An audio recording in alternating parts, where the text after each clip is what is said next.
पिछले 24 घंटों में जो देश में एक विवाद पैदा करने की चेष्टा की जा रही है, जैसे कि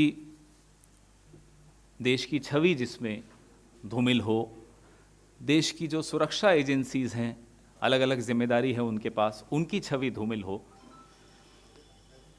देश के एक बहुत महत्वपूर्ण प्रदेश पंजाब और एक बहुत महत्वपूर्ण संस्कृति जिससे पूरा देश क्या पूरा विश्व सीखता है, पंजाबियत, कैसे उसकी छवि को रौंदा जा रहा है।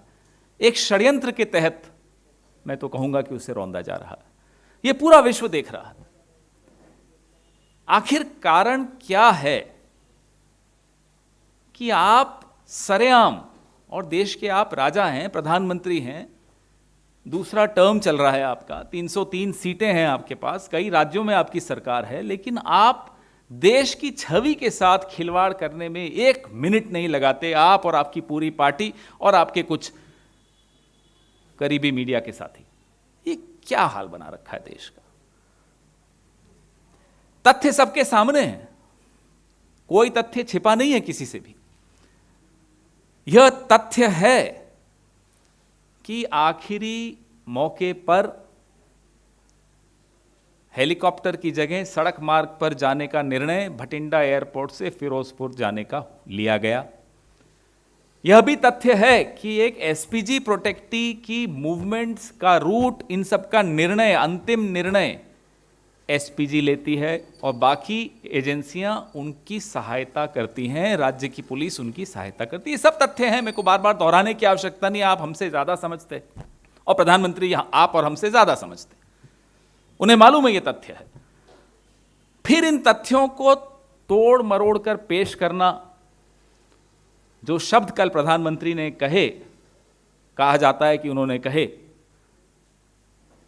भटिंडा एयरपोर्ट पर अधिकारियों को थैंक यू कह देना, मुख्यमंत्री को, कि मैं भटिंडा एयरपोर्ट तक जिंदा लौट आया हूं, ये शब्द शोभा देते हैं। ये शब्द पूरे विश्व ने सुने होंगे। क्या आप संदेश देना चाह रहे हो विश्व को? क्या हम एक बनाना रिपब्लिक हैं? किस तरह की जुबान है ये? आप बिना बताए, बिना प्रायोजित कार्यक्रम के पाकिस्तान चले जाते हैं, वहां आप सुरक्षित महसूस करते हैं। अपने ही देश के पंजाब में आपको, अपने ही देश के नागरिकों से आप को ऐसी क्या घबराहट है, नफरत है कि आप इस तरह के शब्द इस्तेमाल करेंगे एक पूरे प्रदेश के लिए? साथियों, तथ्य यह भी है, और इन तथ्यों से कोई नावाकिफ नहीं है, खासतौर पर प्रधानमंत्री, कि किसान कुछ मांगों को लेकर दुखी हैं, व्यथित हैं, परेशान हैं। तथ्य यह भी है कि आपके गृह राज्य मंत्री टेनी साहब आज भी आपके गृह राज्य मंत्री बने हुए हैं, 3 दिन हो गए हैं, चार्जशीट में उनके पुत्र का नाम आए हुए, आपने एक्शन नहीं लिया। तथ्य यह भी है कि 700 मृत किसान मुआवजे के लिए उनके परिवार आज भी प्रतीक्षारत हैं, आपने एक्शन नहीं लिया, एमएसपी पे कमेटी नहीं बनी। ये तमाम तथ्य आपके सामने हैं। तो विरोध होता है राजनीति में, लोकतंत्र में विरोध का सामना किसने नहीं किया? लेकिन आप पूरी एक कौम को, पूरे एक प्रदेश को, पूरे एक पंजाबियत को, पूरी संस्कृति को बदनाम कर देंगे। मैं कुछ और उदाहरण आपके सामने रखना चाहता हूं तारीखों के साथ। 22 सितंबर 2017, बड़ा ध्यान से सुनिएगा, लंका गेट नामक इलाका है वाराणसी में, प्रधानमंत्री की कॉन्स्टिट्यूएंसी है। प्रधानमंत्री जी अपने लोकसभा क्षेत्र के दौरे पर थे। 22 सितंबर 2017, लंका गेट पर बनारस हिंदू विश्वविद्यालय की कुछ छात्राएं, 500 के लगभग छात्राएं, यौन उत्पीड़न के खिलाफ प्रदर्शन करने आ गईं। प्रधानमंत्री जी को वहीं से गुजरना था। पुलिस के आला अधिकारी गए, मनाने की चेष्टा की, वो नहीं हटी, वो नारेबाजी कर रही थी, वो अपना विरोध व्यक्त कर रही थी, उनका अधिकार था, लोकतांत्रिक अधिकार था। क्या आपने सुना कि प्रधानमंत्री वाराणसी एयरपोर्ट पर जाते हुए मुख्यमंत्री आदित्यनाथ के नाम पे ये संदेश दिए कि थैंक यू आदित्यनाथ जी, मैं जिंदा वाराणसी एयरपोर्ट पे लौट आया हूं? सुना आपने? उदाहरण नंबर 2, 15 सितंबर 2018 स्वच्छता श्रमदान के कार्यक्रम में प्रधानमंत्री का काफिला पहाड़गंज जाते हुए दिल्ली की ट्रैफिक जाम में फंस गया। बीजेपी के ट्विटर हैंडल पे तारीफ की गई कि देखिए कितना आम आदमी की तरह प्रधानमंत्री जी भी रुके हुए लाल बत्ती पर या ट्रैफिक जाम में। क्या आपने सुना कि संदेश दिया हो अरविंद केजरीवाल को कि अरविंद जी थैंक यू, मैं सकुशल 7 लोक कल्याण मार्ग पर जिंदा लौट आया हूं? नहीं सुना। मैं आपको एक उदाहरण और देता हूं। मेजेंटा लाइन गौतम बुद्ध नगर, तारीख थी 25 दिसंबर 2017, उसके उद्घाटन पे प्रधानमंत्री जी जा रहे थे। वहां कहीं रास्ता भटक गए, कुछ मिनटों का विलंब हुआ, एक छोटा अधिकारी पुलिस का सस्पेंड हुआ। क्या आपने सुना कि आदित्यनाथ जी धन्यवाद, थैंक यू, मैं जिंदा लौट आया हूं? ये शब्द शोभा देते हैं प्रधानमंत्री को। तो जहां जहां आपके अपनों की सरकार है या आपकी अपनी सरकार है, वहां आपकी जान को कोई खतरा नहीं है। वहां आप बर्दाश्त कर लेते हो ट्रैफिक जाम में फंसना और अपनी तारीफ और करवा लेते हो। जो अपना आपका लोकसभा क्षेत्र है, वहां प्रदर्शन आपके खिलाफ हो रहा था, आपने तब नहीं कहा आपकी जान को खतरा है। पंजाब से आपको क्या नफरत है? एक उदाहरण और देता हूं यह साबित करने के लिए कि आपको पंजाब से कुछ दिक्कत है।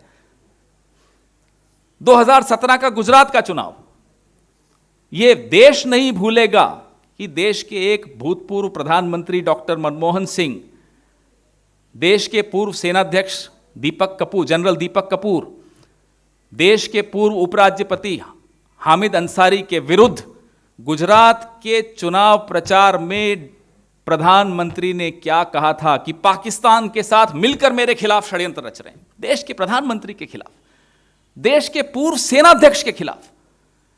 उसके बाद अरुण जेटली साहब अब हमारे बीच नहीं रहे हैं, उन्होंने लोकसभा में, राज्यसभा में खड़े होकर संसद में माफी मांगी, खेद व्यक्त किया प्रधानमंत्री की इस बदजुबानी पर।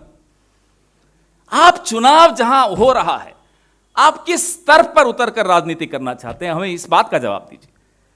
जहां आपको देश की छवि की चिंता नहीं है, देश की संस्थानों की छवि की चिंता नहीं है। अरे प्रधानमंत्री आप भारतीय जनता पार्टी के नहीं हैं, हम सबके प्रधानमंत्री हैं। आपकी जान की कीमत इस देश का बच्चा बच्चा जानता है, और आप उस राज्य का, उस पंजाबियत का अपमान कर रहे हैं। अरे जितने तिरंगे आपने और आपकी पार्टी ने और संघ ने जिंदगी में नहीं फहराए होंगे, उतने तिरंगे हमारे पंजाब के सपूतों की लाश पर लपेटे जाते हैं। शर्म आनी चाहिए आपको उस पंजाब का अपमान करने। वो जवान हो, वो किसान हो, उसने इस देश का नाम रोशन किया है पंजाब ने। और मैं 3 करोड़ पंजाबियों की तरफ से नहीं बोल रहा हूं, मैं पूरे विश्व के पंजाबियों की तरफ से बोल रहा हूं कि आज हमारा सर प्रधानमंत्री जी ने झुका दिया। इस तरह का अपमान करेंगे आप हमारे राज्यों का? इस तरह का अपमान करेंगे हमारे एक महत्वपूर्ण राज्य की संस्कृति का, जिसका पूरे विश्व में बोलबाला है? क्यों? क्योंकि आपकी रैली में भीड़ नहीं आई, क्योंकि किसान आपसे नाराज हैं। 1982 में इंदिरा जी प्रधानमंत्री थी, उत्तर प्रदेश गई, रास्ते में उनका काफिला बेरोजगार नौजवानों ने रोका। मुख्यमंत्री नारायण दत्त तिवारी जी थे, रुकी, ज्ञापन लिया, उनको गवर्नर हाउस में बुलाया, उनसे चर्चा की और खुशी खुशी वो चले गए। 80 के ही दशक में मैं उदयपुर में था, पढ़ता था, राजीव गांधी आए थे, गांधी ग्राउंड में भाषण दे रहे थे। अचानक सभा स्थल में छात्रों ने नारेबाजी शुरू कर दी उनके खिलाफ। उन्होंने वहीं माइक से उनसे संवाद शुरू कर दिया। फिर सर्किट हाउस में उनको बुलाया, उनसे बात की। अरे अपने ही देश के हैं ये प्रदर्शनकारी। अगर चलिए आप नहीं मिलना चाहते, आपको आपत्ति है प्रदर्शनकारियों से मिलने में, आपकी इच्छा, हम आपको उसमें नहीं बोलना चाहते, आप अपना शैली है आपकी, नहीं आप विश्वास रखते लोकतंत्र में, मान लेते हैं। आप 15 मिनट तो देंगे स्थानीय पुलिस को रास्ता साफ करने में? आपको नहीं मालूम था कि पूरे प्रदेश में बड़ी मुश्किल से किसानों को हटाया जा रहा था, मनाया जा रहा था मुख्यमंत्री द्वारा? क्या चाहते थे आप? उन पर गोली चला देते? आपने तो कीलें बिछा दी थी ना यहां सड़कों पर। क्या चाहते थे आप? आप नहीं मिलना चाहते थे, मत मिलिए। 15 मिनट दे देते साफ हो जाता, चले जाते। तीसरी चॉइस थी आपके पास कि आप कोई और रास्ता ले लेते। आपने क्या चुना? पूरे पंजाब को, पूरी पंजाबियत को, सबको बदनाम करना। अरे मेरे खिलाफ साजिश हो गई, अरे मेरे खिलाफ साजिश हो गई। शर्म आनी चाहिए इस तरह की भाषा बोलते हुए। एक एक पंजाबी अपनी जान पर खेल के रक्षा कर सकता है अपने प्रधानमंत्री की, वो किसी पार्टी का हो प्रधानमंत्री, कोई फर्क नहीं पड़ता है। बड़ा दुख होता है कि आज इस तरह का विवाद देश का प्रधानमंत्री पैदा कर रहा हो, सिर्फ इसलिए कुर्सी की लड़ाई है, वो खाली कुर्सी की लड़ाई हो या जिस कुर्सी पर वो बैठे हैं उसकी लड़ाई हो, हमें उसमें कोई मतलब नहीं। आप कुर्सियां नहीं भर पा रहे, आप समय चाहते थे, जो भी चाहते थे कि कुर्सियां भर जाएं, नहीं भर पाए, तो आप इस तरह से हल्की राजनीति पर उतर आएंगे, ये अच्छी बात नहीं।